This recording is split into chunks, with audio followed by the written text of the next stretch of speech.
Rev up your engine.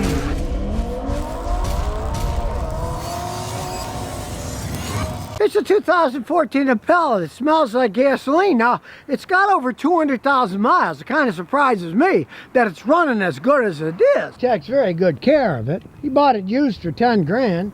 He's put almost 100,000 miles on himself, but as you can see, he's running the Supernova air freshener because it smells of gasoline. He wants to hide it with the Supernova. Boing. Now he's already gone through codes and he changed the evap canister because it had a code for the evap canister which can vent gasoline fumes, but it still smells of gasoline. There's nothing leaking on the ground when we open the hood and look inside. There's no obvious things pouring out when you start it up. It starts right up. You don't see gasoline dripping anywhere. Now the big problem with gasoline leakage is this. If it's got a liquid leak, you're gonna see it, you'll smell it, it'll be dripping down. But if it's a very slow leak, you can smell it, but it's gonna be very hard to pinpoint where the heck it's coming from. So, get yourself a big funnel, stick it in the gas, then get some UV leak dye, pour it in, and you do have to mix it, so have a gas can to mix some in so it'll flow through the system. Now the ultraviolet leak dye will go to the fuel system, and if it's got a leak somewhere, we'll be able to see it. Using these cool yellow sunglasses the kit comes with, and a big old UV lamp. If you can see the UV in the sunlight but here, we'll put it under the hood. Now you can definitely see the UV light. Drive it around half an hour, get it flowing through the system, see where the dye comes out. Now, as we all know, I'm not a big fan of GM products. I gotta say, it's still got the original engine and training. It's got 207,000 miles on it. Now, I don't want too much smell in, so we'll leave it on the recirc. Crack the windows a little. Suck some of the smell out, and we'll take it for a spin. I gotta say, these aren't the original seats. He added them in. This car's in good shape. This guy's a soldier, and he takes care of the car. About typical GM, you can say the rear vision system doesn't work anymore. And while we're driving to see where the leak is, we'll see what kind of shape the car is generally in. Now, it's only a 4-cylinder engine, still running pretty good. You can hear the struts clunking. He's gonna change the strut up there. I can tell that's worn out. He told me that, but still doesn't handle all that bad. Makes a lot of noise because the strut is worn, but you know, you step on the gas, it gets up and goes for a little 4-cylinder. For 200-something thousand miles, it's still a pretty quiet vehicle. It doesn't make all that much noise. We'll go to our little drag strip when people get out of the way here. Alrighty, here we go. Not in bad shape, really. Other than the smell of gasoline, which I can definitely smell mixed with the air freshener. What a combo.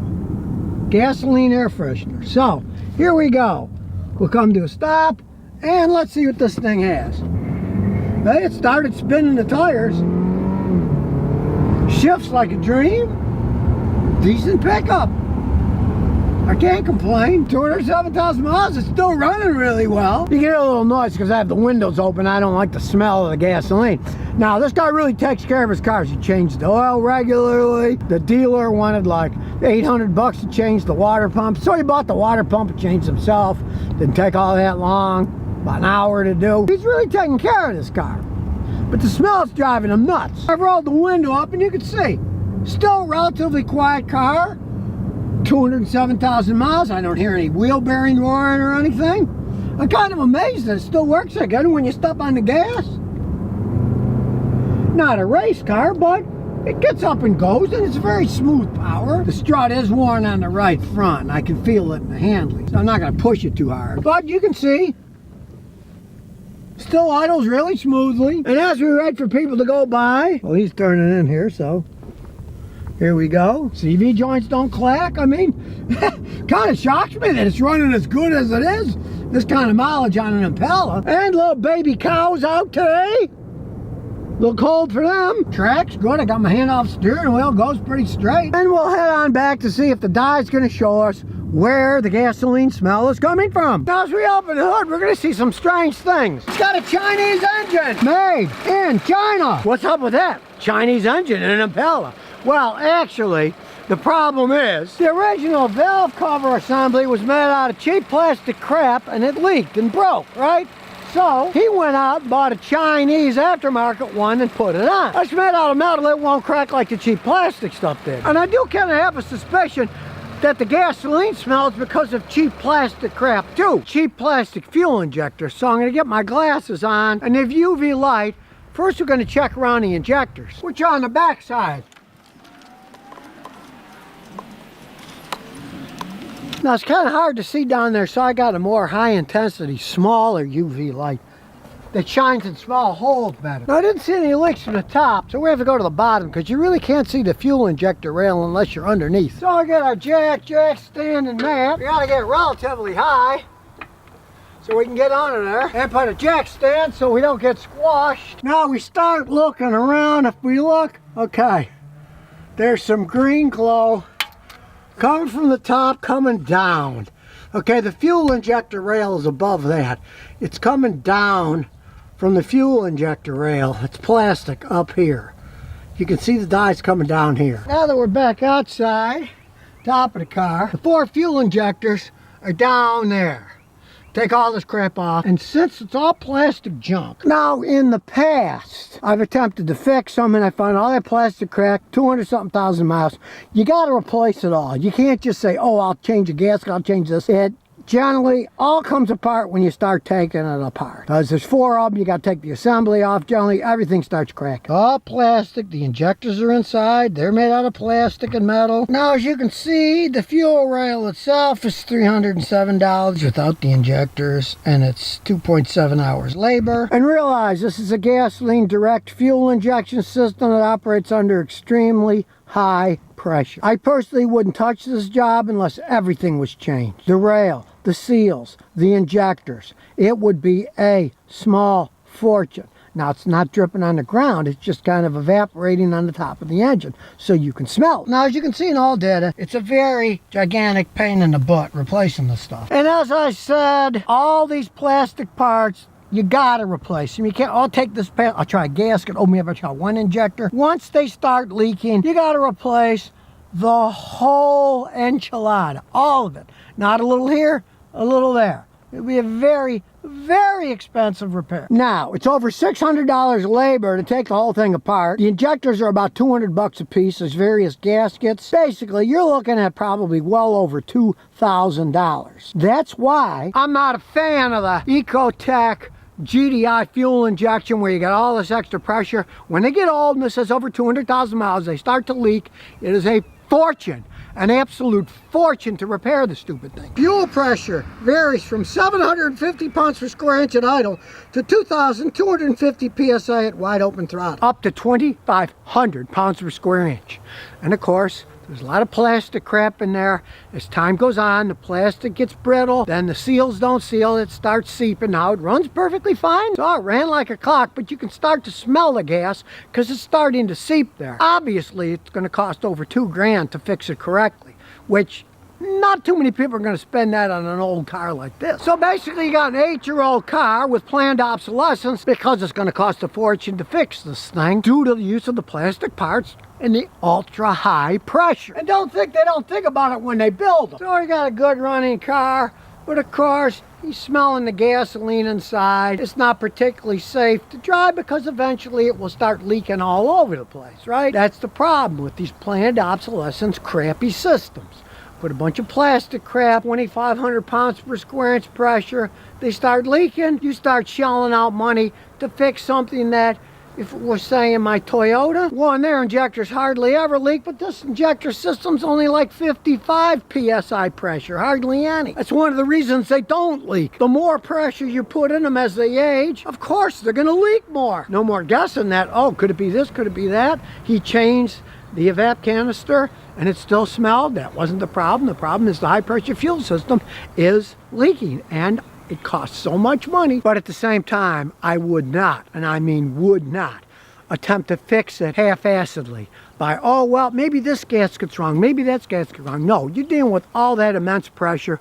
You got to replace all the parts. If they're leaking, even some of them now, you take it apart, then they'll often leak when you put it back together if you don't use all new parts. It's just a rat's nest when these GDI systems start to break down. And sure, they have more power, they get better gas mileage, but when it costs a fortune to fix them, you're throwing all that out the window, and you're going to spend a ton of money to fix a little seep that probably would not have occurred if they would have used a lower pressure fuel injection system. This Lexus is a 2005 and the customer just bought it. It says it only has 75,000 miles. They can get computers to plug in to set them back. They can take the dash apart and they can change the reading. They could put a used dash in. So today I'm going to show you how to tell if a car you're looking at to buy has the real mileage on the odometer or whether it's got a lot more miles on it. Now, I drove it over here with this X on. I don't know what that's about, but as we go inside, we can see, even though it's a 2005, it says it's only got 75,000 miles on it. And yes, there are crooked people around that will set them back. So, what do? Well, of course, if you can get a Carfax or something that shows when it was inspected, how many miles it had on, look for oil change records. This case comes with a book, including a card from the Lexus dealer that it was originally sold at. And this log book has mileage, oil changes, so it all fits. Started in the beginning and made it all the way up to what it's got now. But let's say it didn't have any. Well, somebody might have messed with it and cheated with the odometer reading. So what you want to do is look at the interior. Okay. Leather's still in really good shape. And look at the steering wheel. It's very clean. The leather isn't worn out. If this was all worn and frayed, you could think, boy, it's got a lot of driving. This, being this clean, 75,000 miles, is relatively believable. When you start it up, take it for a little spin, how does it ride? Lexuses are quiet, right? So I'll let loose of the gas here. Quiet. I don't hear any roaring wheel bearings. If it had like 272,000 miles, hey, the wheel bearings would be roaring, you'd hear more noise. The steering would be sloppy in this case, very responsive. It isn't where you're turning the wheel and nothing happens. The transmission, put it into passing gear. No hesitation. Then it shifted back up. And as we make a hard turn, we don't hear a bunch of creaking suspension parts. It's still really quiet. As we sit idling, nice smooth idle. All the lights and everything work perfectly fine. Check the windows.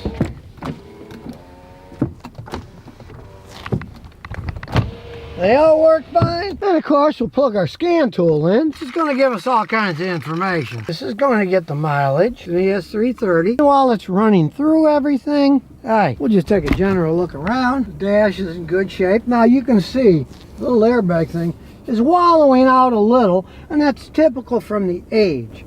That has nothing to do with mileage. It's in the sun. It's going to be a little bit warped. That's what happens to that plastic. Like I say, the steering wheel has normal wear. It's not all worn out, showing that it's really high mileage. The elbow rest isn't worn out. The middle isn't. Totally believable. That's the real mileage. This is a typical Lexus. They run great. Look, everything's green. There are no codes. Look at the live data stream. Now in this case, the mileage on the screen is the same as the mileage on the odometer, so it's got to be pretty real. The airflow ratio sensors, you can see they're doing pretty good. 1.000 is perfect, pretty close to perfect. In this case, it doesn't really matter that the car is 18 years old. It's that it's only got 75,000 miles, and that's nothing on a Lexus. You can see misfire counts, 1, 2, 3, 4, 5, 6, 0, the whole way across the boards. No misfires at all. It's stable at 17.5 degrees, not moving at all, until we rev it up, in which case it's going to go up. You can see it's going up like it's supposed to. Then as it goes back down, it will go back down to where it was before. It takes a while for it to equilibrate. So all the data shows me the car's running perfectly, and that is indeed the real mileage on this car. Let's pop a look under the hood. We'll give it a pop.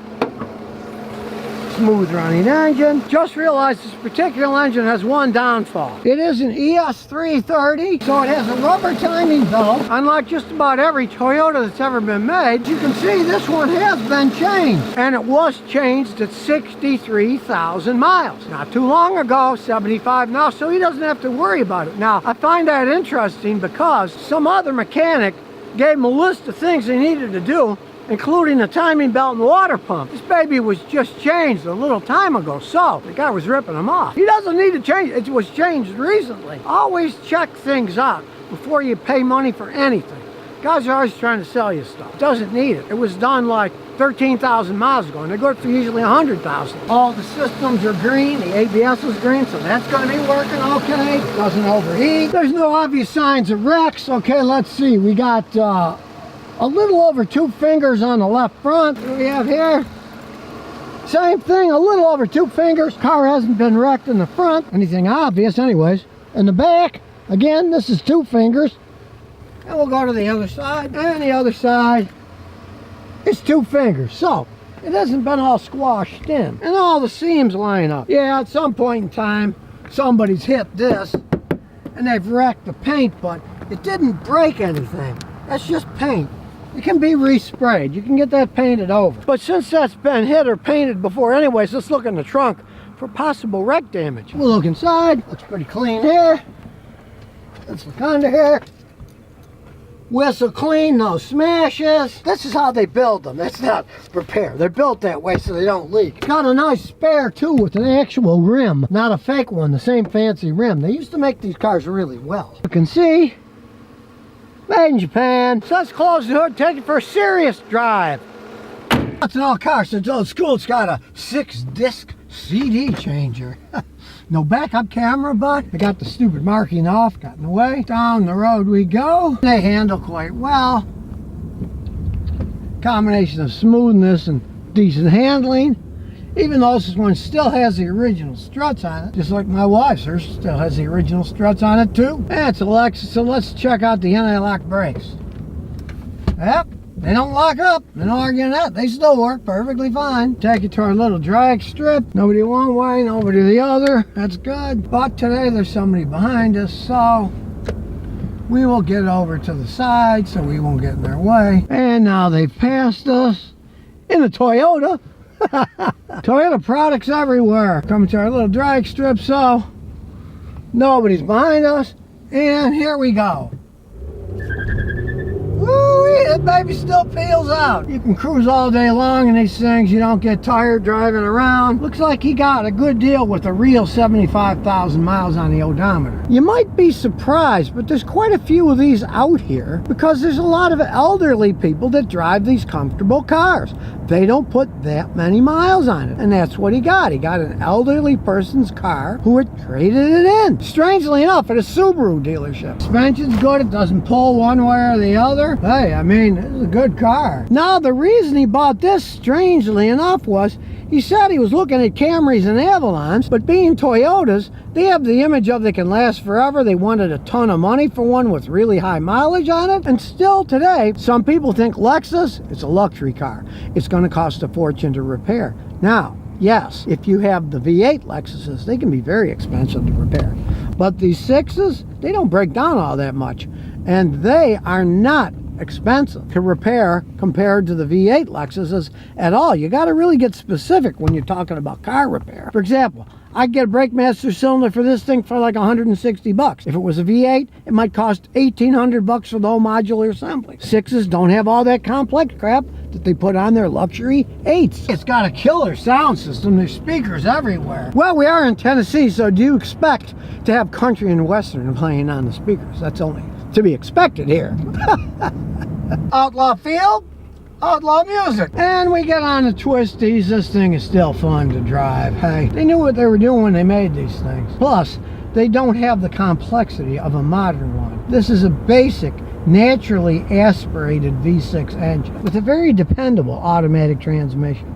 Not a CVT, not a DCT, just a plain old automatic transmission that, look, plenty of power, still shifts up and down perfectly fine. So that is that for the road test. Now, of course, normally you will have a mechanic like me check it out before you buy, not after. He had somebody else check it out that he knew, and then he found out I was in town. He brought it over here to let me check it out. But not only did he get somewhat lucky, it saved him a bunch of money, because I found out by looking closely, timing belt and the water pump have already been changed. He doesn't need to change. The guy was going to charge him a whole bunch of money to change, so I saved him a bunch of money on that alone. It doesn't need it. It just was done about 13,000 miles ago. And people may be saying, oh, the price of used cars, blah, blah, blah, blah. You got this thing for like $7,000 with 75,000 miles on it in today's market. Don't poo-poo the idea of finding a Lexus with low mileage. A lot of older people like these luxury cars. They don't drive that many miles. That's totally believable. My wife's Lexus, it's only got 80-something thousand miles on it. It's a 2002. That's totally believable. We bought it from elderly people. We're elderly ourselves now. We weren't that elderly when we bought it, but it's lasted so long and we don't drive all that many miles. There are good cars like this out there if you check. Now, yeah, people lie, cheat, and steal about the mileage all the time, but now you know. There are things you can check to see if it is the real mileage. Things that would be a flag. Say the suspension was all creaking, rattling, and the steering wheel was worn out, and the seats were all worn out from wear and tear. Then you'd know, hey, it's got a lot more than 75,000 miles on it, right? Well, there are a lot of these out there because they're luxury cars, and a lot of elderly people like a nice luxury car, then they get kind of afraid as they get older. Not just them, but the cars. Because after all, this is an 18-year-old car. It's an old car. But they're so well made, the ones that are made in Japan, with 75,000 miles. This baby is barely broken in. It's not going to have high repair costs for quite some time. It still runs perfectly fine. So if you're really disgusted by the high price of cars these days, maybe spend some time looking around. You never know what's out there. The market can only charge so much for 18-year-old cars. They're in shape like this one is. The age is immaterial with that low mileage. It's sad but true, they don't make them like they used to. The new Lexuses are not quite as solidly built as these older ones were. Everybody's cutting corners. It's just the way that it goes these days. And as the level of technology gets higher, so do the repair bills when those things finally do break down. Everything breaks down eventually. And it would be better to have simpler technology break to fix it than really high-tech stuff, because we all know with the real high-tech stuff, a lot of times what happens when it breaks? You throw it away and get another one. Fine if you're talking about a cell phone, but if you're talking about a $60,000, $70,000 car, I wouldn't want to be throwing it away anytime soon. I'd much rather buy one of these for $6, $7 grand and drive it for years and years. So if you never want to miss another one of my new car repair videos, remember to ring that bell.